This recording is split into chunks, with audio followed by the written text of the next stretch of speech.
This is the Aftermarket Radio Network.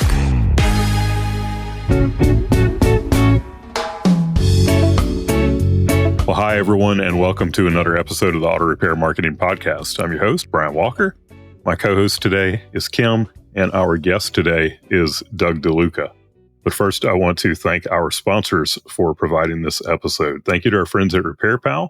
RepairPal will introduce your shop to new customers through RepairPal.com, the largest site for auto repair. Learn more at RepairPal.com/shops. And AppFueled. Want to revolutionize your marketing? AppFueled does it all. Email, text, app notifications, and even call center integration. Stop guessing and start connecting with AppFueled. Well, hey, Doug, thanks for being with us today. Thanks, Brian. Thanks, Kim. Thanks for having me on. Doug is the owner with his wife, Alyssa, at Boca Auto Fix. Tell us a little bit about your shop. Sure. So our shop is just over 2.5 years old. We're in South Florida, in between Miami and the West Palm Beach area, less than a mile from the beach. We're currently in a space with 3 lifts. You can see a little bit behind me, a couple flat spaces.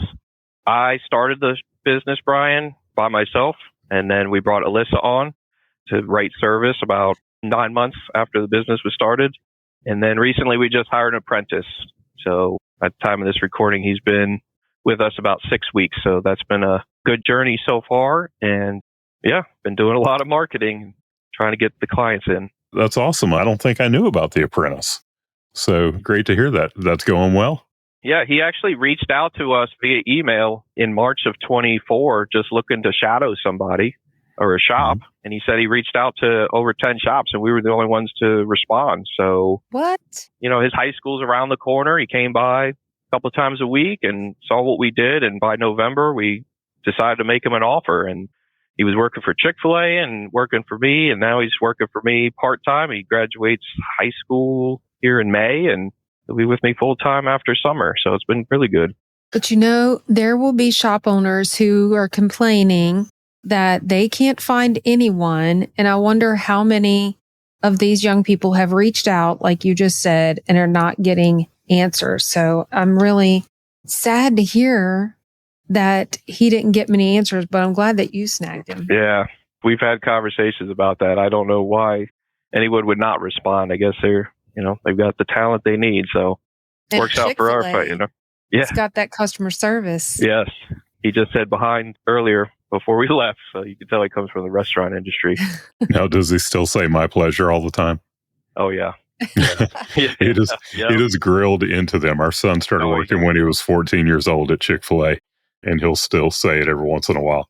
But we're not here to talk about apprentices today, although that would make a really great episode, and we definitely should do that sometime. But when we met you initially, you were doing all of your own marketing, and you still, to this day, you play an active role in your marketing, and we love working with shop owners who play an active role in their marketing. But we wanted to talk to you about that because I think that you take it a little further than most do. You know, a lot of the shop owners, they play an active role in their marketing, but they're not doing things like writing the blogs. And I mean, you've even done your own SEO. And did you build your website or did somebody else build that for you? No, I did not. That was built by a different marketing team when we first opened up that we only used for a few months. Yeah.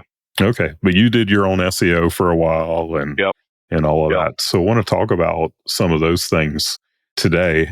You know, if you could just, start us out a little bit by telling us kind of, what initially motivated you to, to do these things yourself and to be involved in it in the way that you are. Yeah, absolutely. So to back up a little bit, Brian and Kim, so I'm not from the industry. I actually come from IT. So I did IT for 21 years. So when I opened the shop, I wasn't a technician anywhere else. This was, left corporate America in December of 21, started the shop in July of 22. So the only thing I had to go by, Brian, was, a buddy of mine's shop, kind of following him for the last 10 years or so. And he didn't have to do any marketing. So when I opened the business, to be quite frank, I didn't think I needed to. Looking back now, I see that was a slightly erroneous. And so we're open and the phone's not ringing. So it's like, now what, right? So we had the website built and it was, where do we go from here? I luckily just started doing some internet searching and found about a couple of Facebook groups and learned about the ASTE show in North Carolina, and actually went to that. And that's how I learned about you guys in September of 22. It was just, you had to learn as you went. And I had no idea what SEO was. I don't come from a background where, my father or parents or anybody was into small businesses. So just started researching it and spent a lot of nights and weekends and even time at the shop when things were slow, just poring over what I can learn, hours, hundreds of hours of podcasts like this and reading and whatnot. And there was a lot more that I could do, Brian, that I thought, you'd have to hand off to the professionals. Now, as I learned, I realized, okay, I knew enough to be dangerous, so to speak, right, where I could hand it off. But I'm the type that I want to know enough, right, so I feel that I would make the best decisions. I don't want to just hand over somebody, a certain amount of budget, because then I wouldn't know how to measure it, whatnot. And as y'all know, I'm very data driven and just self-taught, no different than how I learned about working on vehicles, right? It's the same principle in my mind, just a little bit different on the technology side. But I do come from technology, Brian, so I think that helps a little bit. So before you opened your shop, you were never a technician anywhere else? Never. Wow. Never owned a business. I would turn a wrench in the space you see behind me. I've had for many years, but it was always just for my own stuff, right? So when I decided to open the shop, it was just more of, well, I know how to turn a wrench, so I've never owned a business. Let's see what happens and let's make something of it. And it's just kind of been full bore ever since. So again, when it comes to the marketing going into it, I just didn't think, I just assumed everyone needs car repair and they'll just find me in Google. Here we are, not relying on that any longer. So. Yeah, you're not alone in that. We hear that a lot where someone starts a shop and they think, I'm just going to put my website up and that's all I need to do, or, claim my Google business profile. Some don't even know to do that. So you definitely weren't alone in thinking along those lines for sure. I find that technicians, when they want to be, are pretty darn good at marketing. And, especially on marketing requires a lot of diagnostics. People don't realize that, but the diagnostic process kind of is the diagnostic process. And then if you understand computers and the technical side of things, and you coming from an IT background, it's kind of the perfect, mashup of everything there. You've obviously got that mind to be able to just get in there and do anything that you want to do. I've never in my life heard of someone opening a shop knowing that they were going to be the technician in that shop, but not coming from a background of auto repair. And not only have you done it, but you've done it incredibly well. Obviously, you said you went to these Facebook groups, you watched lots of videos and all of these things on how to do it, but did you find that it's something that kind of came naturally to you? The more I dug into it, Brian, the more intrigued I was, right? I'm an avid learner, right? It doesn't matter if it's at the shop or professionally or personally. If we take SEO for an example, it's not rocket science, so to speak. We know that SEO's kind of got its black hole, right? We don't know the inner workings of it, but you can get the gist of it and you can understand the basics. And I was like, well, I could sink my teeth into it. It doesn't take a lot of capital to do it, right? It takes human capital, maybe, but not monetary. And it just kind of snowballed from there, right? Like you would just pick up different nuances, and there was, I can't think of how many hours I sat. And like Kim mentioned with the Google My Business profile, that is not a 5-minute deal, right? No. That is the intricacies that go into it, and going on these different SEO specific web pages and Facebook groups. You just dig and dig and dig. And as I dug, I just did, right? If that makes sense. So, details and whatnot on that. And then understanding the inner workings of how, it's just basically a web, right? And then you change your mindset, right? Where now everything we do, and this happened months after I learned about it, was like keywords, right? That's the first thing I think of, is where can we put keywords as an example? So coming naturally, not at first, but now it's ingrained in the business, whether I'm doing it or I hire somebody to do it or hire multiple people or whatnot. And I actually enjoy it more than I ever thought I would, to be quite frank. It's fun and interesting. And as you can see how enthusiastic I am about it when I reach out, it's, yes, there's always a reason for it to obviously grow the business, but there is some internal drive to learn and understand it. It's not that different from my own story of when I opened my shop. At that time, I had more time than I had money, because we were a brand new shop, so we didn't have a full schedule. When I started, one of the technicians that I worked at the dealership came to work with me from day one. I had some help there, so I did have a little bit more time. And I definitely want to get into the conversation too about, how you found the time to do all of this. But I likened it to working on cars, when it comes to the SEO and building websites and all of that. There's kind of a framework there. Just like, if you got a car that comes in and it's not running, do we have fuel? Do we have ignition? Do we have compression? It's like all of these pieces, and it's the same thing when it comes to SEO. You get a website that's not ranking, and you can look at the, do we have the citations? Do we have the backlinks? Do we have good content on the website and all of these things? And I personally love frameworks. And you were introduced to the Ask You Answer as somewhat of a framework. And you actually just sent me a couple of blogs that you did that we put on the website for you that, were written in that philosophy of the Ask You Answer. And any of the avid listeners to this podcast, they have heard us talk about the Ask You Answer. But you're one of the people who has taken it and run with it. Talk a little bit about your experience with doing that, please. Yeah, so I learned about it through your guys' podcast. I would say probably midway through the marketing journey of where I'm at now. When I opened the business, Brian, like we talked about, I didn't bring any bad habits to the table because we don't know about the industry. At my age, I'm 45, so I'm right in the middle of, where we would be career-wise, changing careers. Overall, the business is very particular. We're particular with our client base. We're particular with what we work on. And taking it to the next level, when I heard about They Ask You Answer and read the book, it resonated with me because nobody else is doing it. When we look at the other shops around me, independent dealer, whoever, it's the same, right? It's the same mailer, it's the same web pages and whatnot. And I'm not saying I'm not much different. But when I sat down and thought about it, it was like, well, what's the worst that can happen? Right, Brian? We get those calls over and over, right? And we're avid about logging our calls. We log every single call and write notes and whatnot. And we just poured through the spreadsheet and just did keyword searches. And, a lot of the top 5 is typical of what you'd expect, right? How much is an oil change? Can I wait? That type of stuff. I think you all have brought it up in the past. Just make that top 5 or 10 list and talk to it. And, we put some blogs out there and put it out there because then we can reference it. Alyssa does videos based on it now. So the last 2 we did, she'll talk through it in a video. I can't say that it hasn't hurt business. Again, we're not a shop. We're not a high volume shop, right? We're not feeding. I don't have to feed, a handful of techs. We'll get there eventually. But if I'm going to try to find my client avatar and figure out who the right people is that need to come through the door, let's be upfront about it, right? So one of the blogs that you wrote was about the difference between coming to your shop or going to the Quick Lube down the street.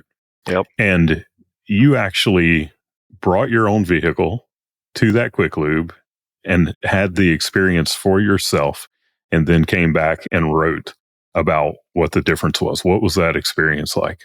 Better than expected. So even though I wasn't a professional tech, I've always turned my own wrench, right? So I've never personally been to a Quick Lube. I don't think my folks have either, right? So it's generations of us working on our own stuff and absorbing it. It's like, well, let's live it.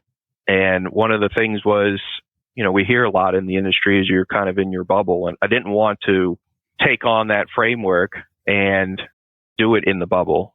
So there's literally one 1,000 feet to the south of us. It's been there forever. 1,000 feet. Oh, yeah. I can open that bay door and you probably see it. And so, yeah, we just did it one day on my personal vehicle we drive every day. And, I was expecting the worst, but that expectation was just based on a fallacy because I'd never done it. It was just, you always just hear negative, connotations about that experience. Not always, but I had interpreted it that way. It was great. And we literally clocked it on our phone, start to finish. We wrote notes on what, questions were asked, how the facility was ran.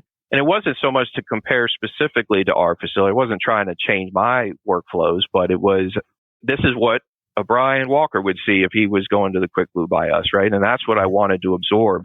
And then we just put it down on paper. And again, for us, it was, a 7, 8 out of 10 experience. So awesome. We mapped it out and I wanted to explain to everybody. And, even today, Kim, Alyssa was on the phone with a potential client, and she can understand that the conversation was going that way. And she's at the point now, she's mature enough to say, you might have a better fit over there because it sounds like what you're looking for. So we're not trying to say no or be negative or push people out.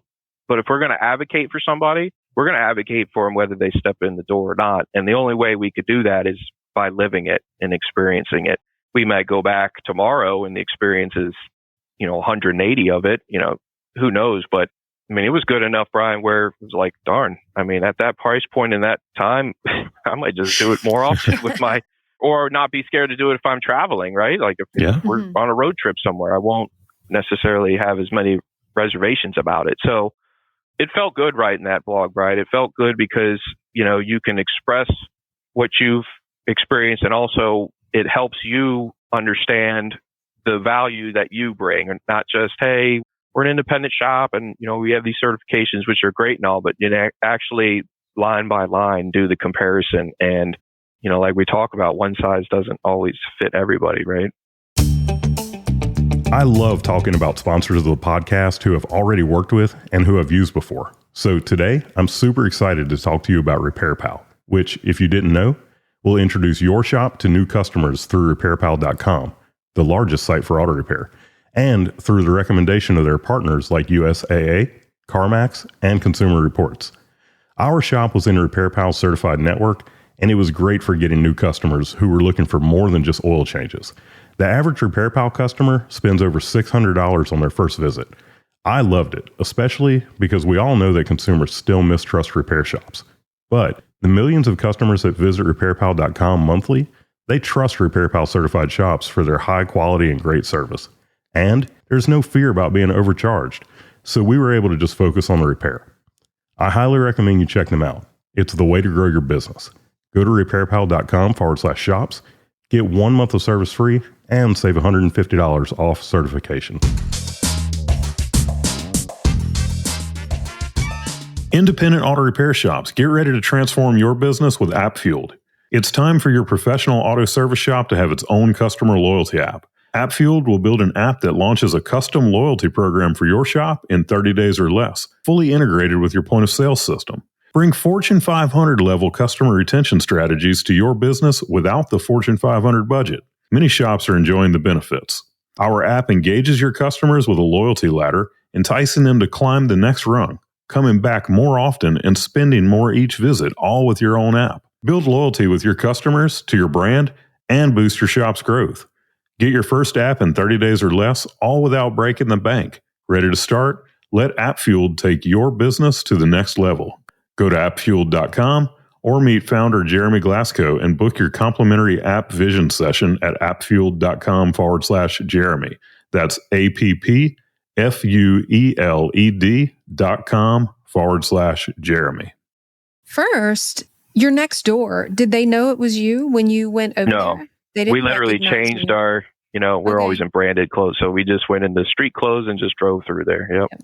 And I know from They Ask You Answer, because we have done some blogs like this ourselves where you're talking about your quote unquote competition and essentially putting it out there, which many people think that's crazy. I would never do that. Do they know that you wrote that? Like, did you share it with them? Do y'all refer to one another? I mean, I know you said Alyssa was like, hey, this might be a better fit for you, but like that could be a great relationship. I know there were complementary businesses in town when we had our shop, and we certainly would refer back and forth. So I'm just wondering if that has happened. When we had that particular experience, Kim, that general manager of that facility, it was pretty new, and he was very personable. He was very warming and welcoming. We never went back to create a relationship. We certainly weren't going to do it right then and there. Mm-hmm. We haven't really found the need to, so to speak. When Alyssa brings that up, it's just based on the experience we had. I will say, so we primarily focus on Asian and domestic vehicles, and that's strictly because of my skill set. So when we talk about building relationships with other shops, another shop around the corner, independent shop, we give all our Euro work to, so to speak. So if you call us with a Mercedes or BMW, we will refer it to him because I know that shop is well run, good operator, good ethics, very aligned with what we do. But then in turn, he does our alignments, right? I sublet the alignments to him. So that works out really well, Kim. And when we talk about competition, we don't view it that way. There's plenty of cars that need to be serviced, right? Even the dealer, we get so many clients that have poor dealer experiences that, even they'll give up some warranty, right, items because the experience is so poor. So yeah, it was episode 100 of this podcast. We invited a bunch of our competitors on. Yes. Quote unquote competition. On the surface, it feels a little bit crazy to do that. I don't know how you felt when you were writing that article, if you were asking yourself, man, is this crazy for me to put this on my website or not? But I know that with the podcast, I was like, is it the smartest thing for me to do? But at the same time, honestly, it felt great because first of all, I've got a great relationship with all of these people. When we're at these conferences, while y'all are in classes, many times the vendors are all hanging out together. And, we're supposed to be competition, but in the scheme of things, we all get along really, really well. I've had someone who others would think is probably our biggest competitor, where they see something going on in marketing. They've called me up and said, hey, what are you seeing? And I've done the same thing where I've reached out to them. And it's great to be able to have those relationships like that rather than to get caught up in this whole idea of, oh, no, they're the competition. So, it's awesome to hear of shop owners that are doing that. Yeah, absolutely. And I learned a lot of it from listening to you guys and others. And, there's another shop that we refer work to older cars, right? Anything older than 2000, let's say. And they just work on, a lot of that. And it took them several phone calls. And I've known the family for 30 years. They're that heads down. We're just in our bubble and they're proud of it, right? That, I think the man that runs it's in his 70s. So after several times of referring people to them, it finally dawned on them that we're not competition in that world, right? They're just used to it being just them. And, maybe not everybody's out to get them, so to speak, but, to each their own. And again, with this business, why not challenge the status quo, right? I don't believe that, we have a limitation of what we can service when it comes to our clients. And we're in a relatively big area too, just for everybody listening, right? This town is over 100,000 and the city has put all of these shops in a short 2-mile run north and south. So it's not hard to get cars here. So we've talked about how you still write some of your own blogs. What other pieces of your marketing do you still get involved with? Do you have dedicated time or just time that you have dedicated to marketing, or is it something where you just kind of fit it in where you can? How does all that work? So most of our marketing, Brian's ad hoc. All depends on the load of the shop. Alyssa does a lot of our social media posts. So she's typically posting to Facebook and Instagram 2 to 4 times a week, depending on what she's got going on. And that's in conjunction with what your team's supporting us with on the ad side there and the social media. For me personally, I started the SEO journey in late 23, and I don't want to say on cruise control, Brian, but you get to a point where it doesn't need as much care and feeding, right? When I talked about keywords earlier, that's ingrained in me now, right? Forever. So when things are slow in the shop, you guys have been advocates of it and we listen. We'll just pick up the camera, so to speak. Alyssa was a photographer professionally for 8 years. She just closed her studio last year. And so she's got the equipment, and it took a little bit. I would say it'd take a half a dozen or so videos to kind of get into a rhythm. And for us, the rhythm is just doing it. It's not, is my hair right? Well, my hair's always right, but sometimes we'll plan that, Brian and Kim, right? But most of the times it's, hey, we had a cancellation and I'm working on, something on a vehicle and we'll do a technical video. We try not to do so much technical. We're not trying to, we want to educate, but I don't want to lose people on the technical side. So I'm trying to always tie our content to how that would help or benefit our clients.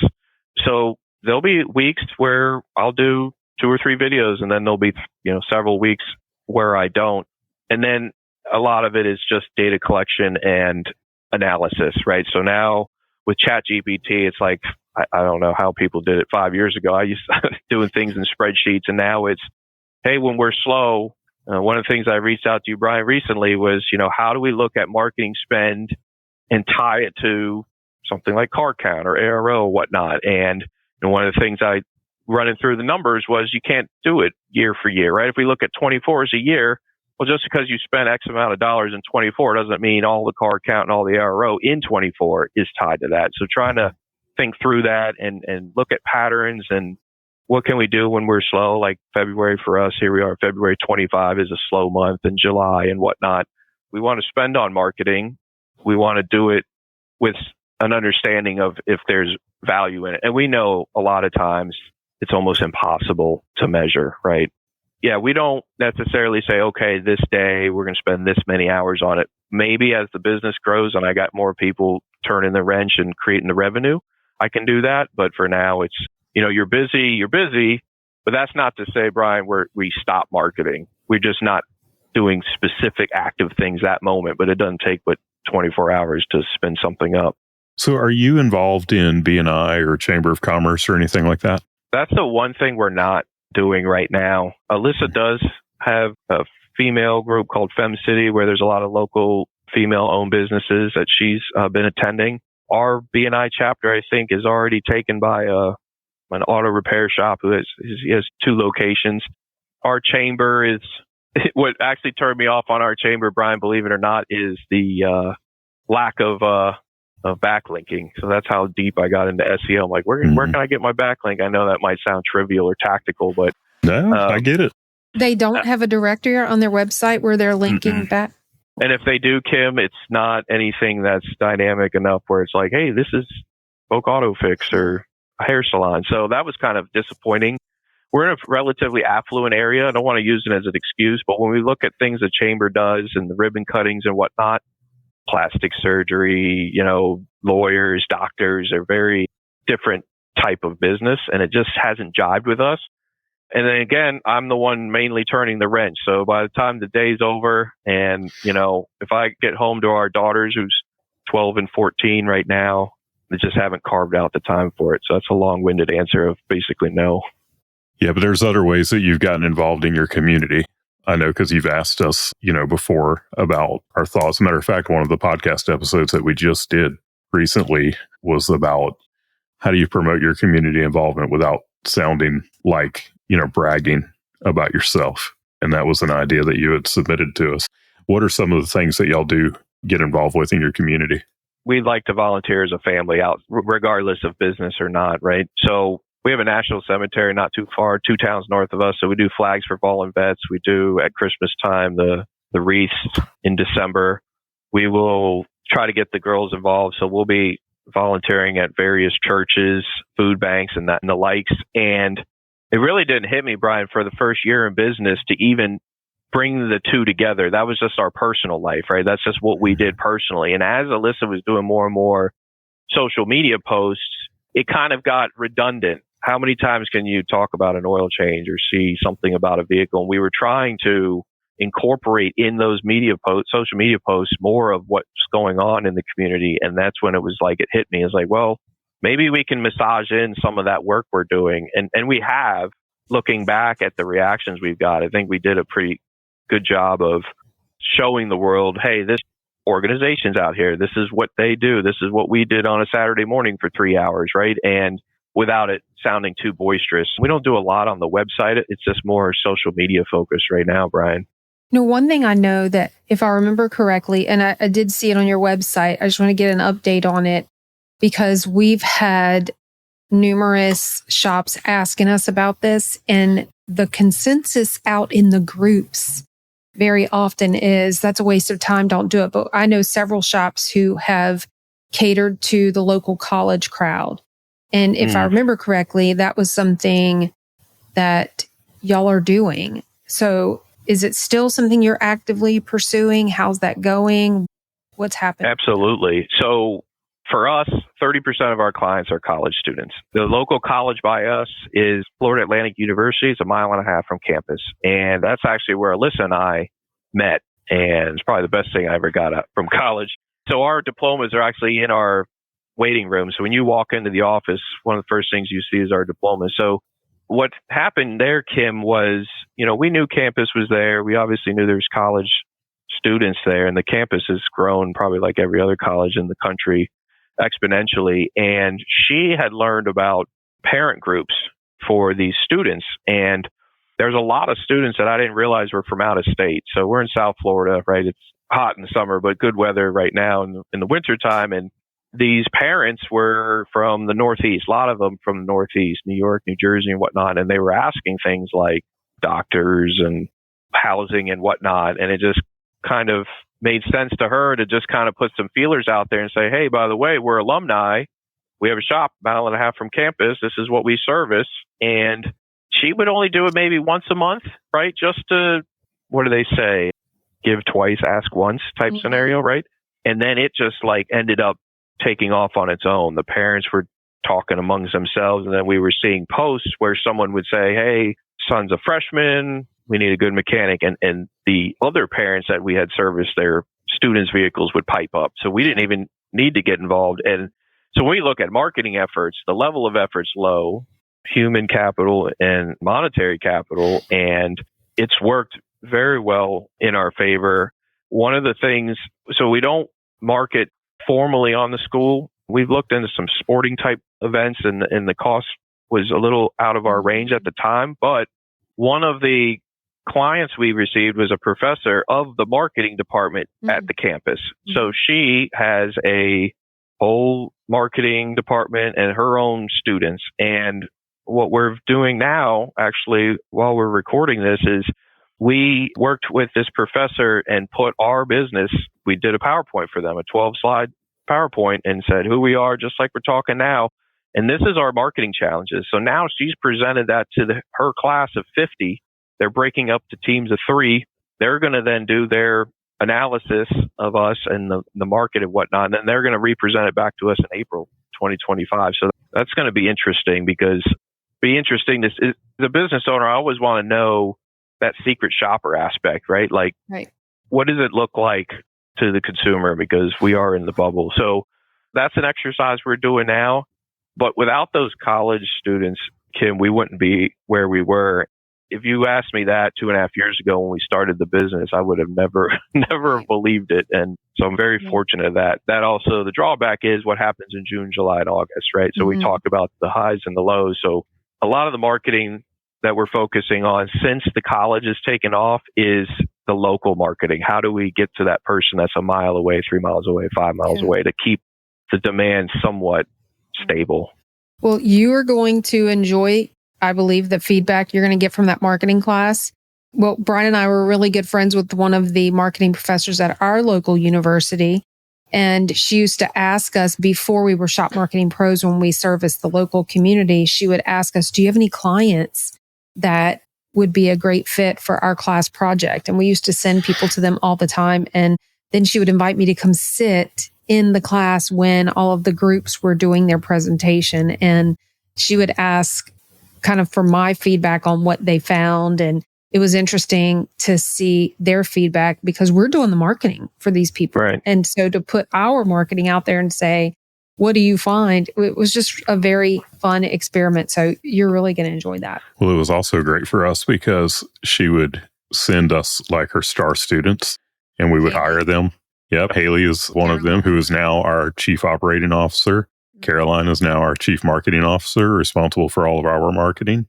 And she would send us the best and the brightest from her class. So that was really awesome. But she's retired now.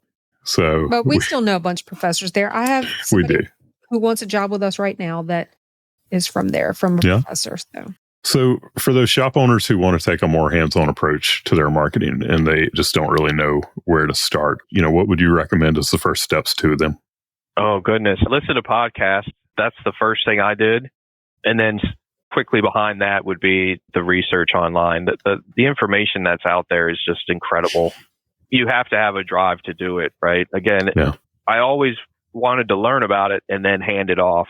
And those were the two main sources. I don't, do any marketing specific conferences or whatnot. I mean, we go to automotive type conferences, but just go online and start pouring over the information. And it takes a lot of effort, but then once you get your hands wrapped around it, it definitely becomes easier. We talk, Brian, SEO. One of the things that I learned early was probably heard it from you guys initially was, that's a long game, right? That's a strategic play. That's, let's call it a year out. And my results were different. I was starting to see results in 3 or 4 months. Did I do anything better or worse than anybody else? Probably not.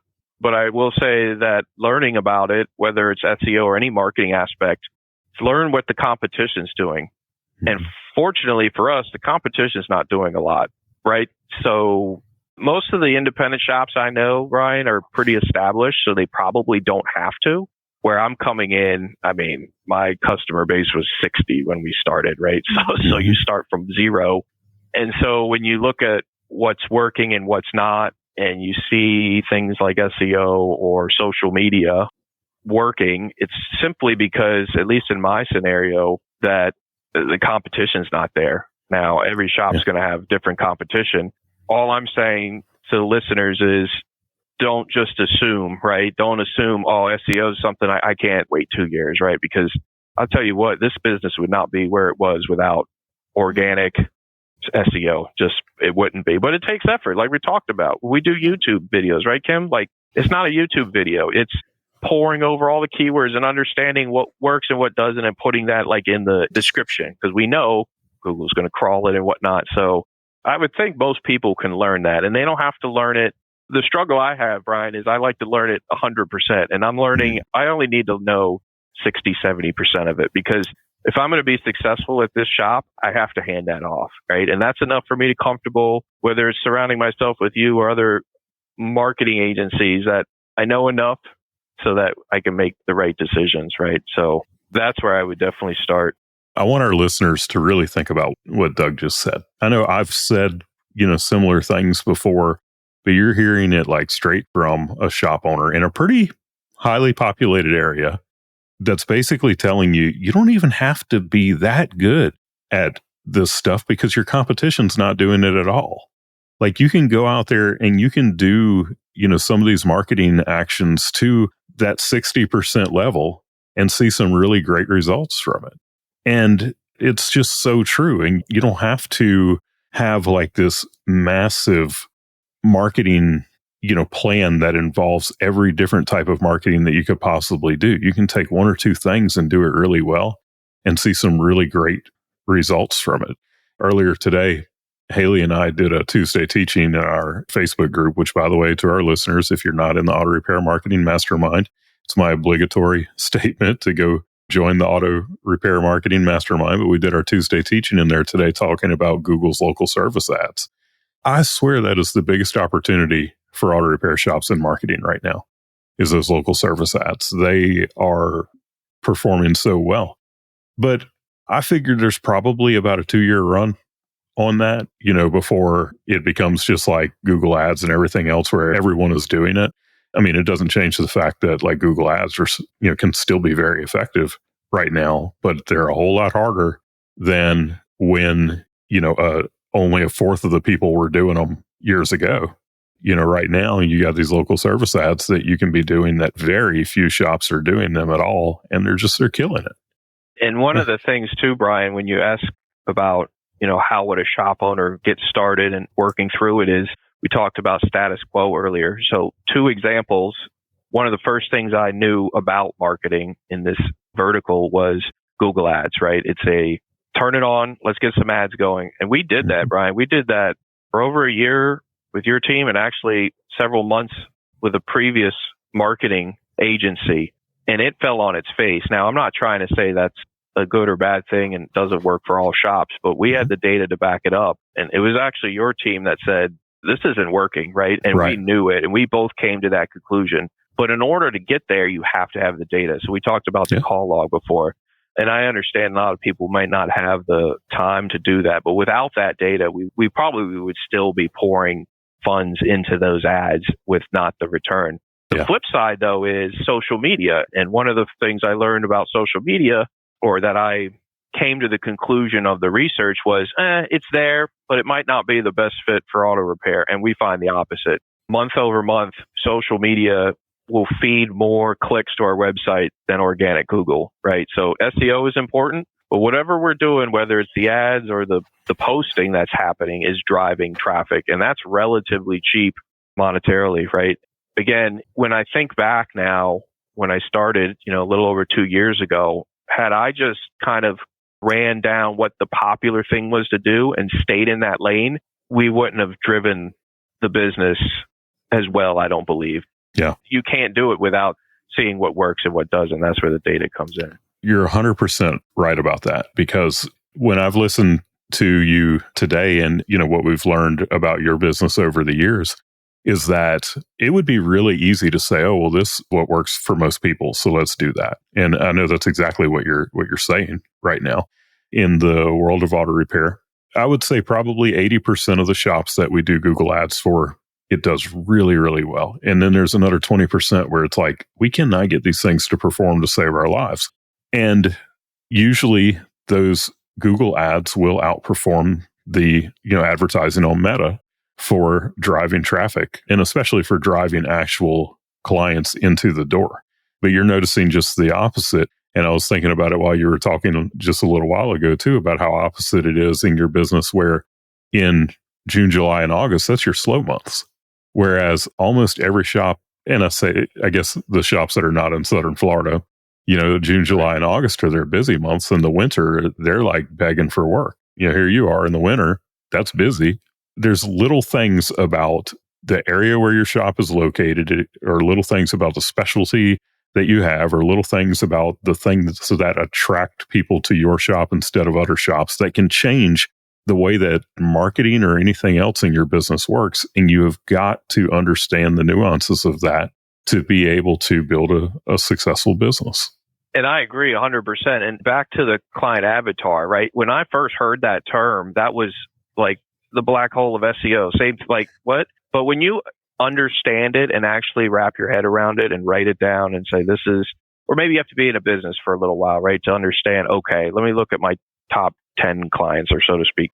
We did that, and it took a while to absorb it and understand it. And then we work backwards. How do we get to them? And we talk about Google Ads and the 80% of the shops, Brian, that works for you. It didn't not work for us because of the ad or Shop Marketing Pros or another agency. It was because how I wanted, who my avatar was, who was the client. We're very particular. We didn't need what the Google Ads brought. So all you do is pivot, right? You say, we tried it. And does that mean I'm not going to do leads? Absolutely. Of course. I'm already listening to what you guys had to say and starting to put that together, right? So Kim, I know you've spoke about it before in the past several times, where it's just because you try something that fails, don't sweep it away forever. Will I turn Google Ads back on tomorrow? No. But what about if I expand the physical space? What about if I have 2 more techs, right? And then the business model changes. So your business has to coincide with the model. What you're trying to attract has to jive with the marketing. Yeah. So one of the things that I didn't even think about it until you were just talking, but I think that it's a valuable discussion if we could go there for just a minute. In your shop, one of the things that you were having an issue with was converting people because of a standard diagnostic fee that you had. And you were losing a lot of people due to that. And I'm curious how over the years that you have perfected that, because I know that you've gotten some feedback from like Dutch and some other people, on that. I'm wondering how that has changed and how y'all have overcome that. So a lot of that has to do with Alyssa and how she's grown in the role. So when we talk about not doing this professionally, she has no sales experience either. So when she was brought into that role, she doesn't know anything about cars and doesn't know anything about sales. So it's starting from zero. When we talk about being different, we've had those evaluation fees since day one. I wasn't scared of them, nor was I scared of they ask you answer blogs. It's the same thing. And the more I hear, the more that's kind of against the grain. Oh, you got to drive car count, got to do what you got to do to do it. We just didn't. And it forced us to get more mature about it faster, if that makes sense, right? Because you can only hear no so many times. And no one's perfect. She's gotten a lot better in explaining the value. And I know we've heard and talked about that a lot, but it's incredibly important. It's not a dollar amount and that's it. It's here's the reasons why we need to do specific processes to your vehicle and understand it. And here's who's going to be working on it. And this is the timeline. And if you can agree to that, or if you understand that, this is what the cost is. Does that convert everybody? Absolutely not. But if I look back at those call logs, it's definitely doing better. I would rather do that and spend the time truly understanding what it takes to convert than to say, drop it, because then you'll never get over the hump.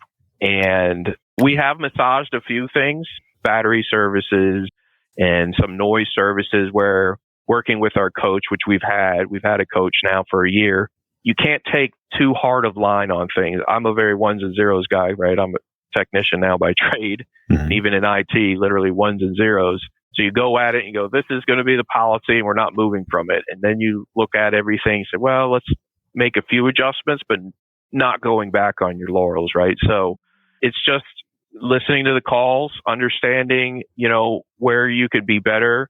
The coach has helped a lot. And we talked about competition, right? And what others were doing. We had our coach call other shops around us, then call our shop and did the secret shopper piece and did a breakdown of it. And we were definitely hitting more of the relationship value add points than the, hey, this is Jim's garage, how may I help you, right? So it's an evolution and it's only going to get better, and we just do the best we can. And the reason we charge for it is because that's how we've structured the business. And one of the blogs we wrote is the recent ones was why. And here's 1,000 characters, 1,000 words about it.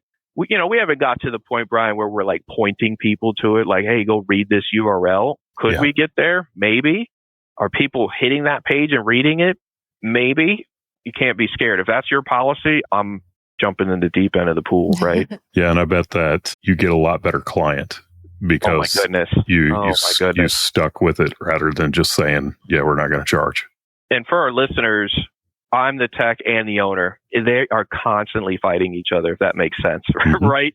As I'm turning the wrench, my business ownership kicks in, right? And I can see as we grow and I'm not doing the work and I'm the owner, how policy could change and marketing would follow. But for now, we're full in on it. Yeah.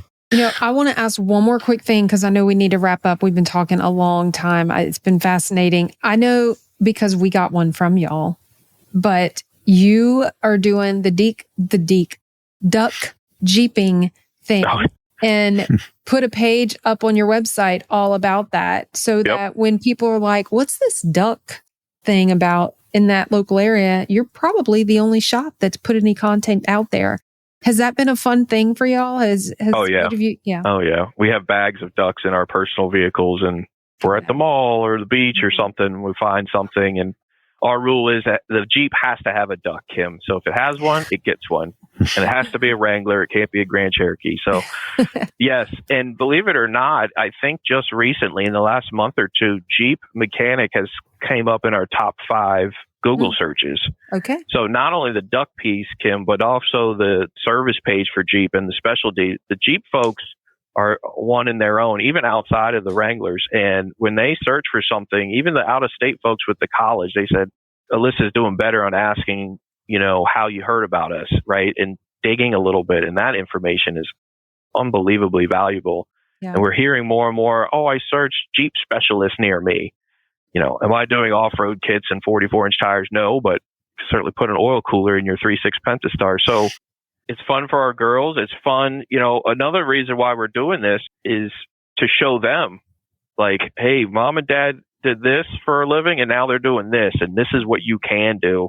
Mm-hmm. And what we live now, Kim, is not nearly as regimented and hey, this, you got to do A, B, then C. Let's have some fun with it. So it's been interesting. We see them now when we go to duck a Jeep that our duck's already in there. So it's pretty cool. Well, let's be real. Jeeps are job security and they're relatively easy to work on. And that's coming from Jeep owners. Oh yeah. I'm looking at my Jeep right through the window. Well, are you looking at your Jeep? No, I'm looking at my son's Jeep. That's right. So it takes it over in a couple weeks. So yeah. Well, Doug, we really appreciate you being on today. You brought a lot of value to the listeners. It was really good getting to spend some time with you and talk to you about all of this. If anybody wants to get in touch with you, what's the best way for them to do that? Sure. Email is Doug at Boca AutoFix.com. You can find me on Facebook. I'm not on Instagram much. Doug DeLuca on Facebook. And Boca AutoFix.com is the shop number as well. Okay. Awesome. Well, I want to thank our listeners for listening today. Remember, we are just one of a handful of podcasts on the Aftermarket Radio Network. You can find the others at aftermarketradionetwork.com. Hope that you'll listen in again next week. And until then, go fill those bays. You've been listening to the Auto Repair Marketing Podcast with Kim and Brian Walker. Follow the podcast on your favorite listening app. Find their emails in the show notes and visit them at shopmarketingpros.com. Let Kim and Brian know what you want discussed, because they're all about advancing the aftermarket.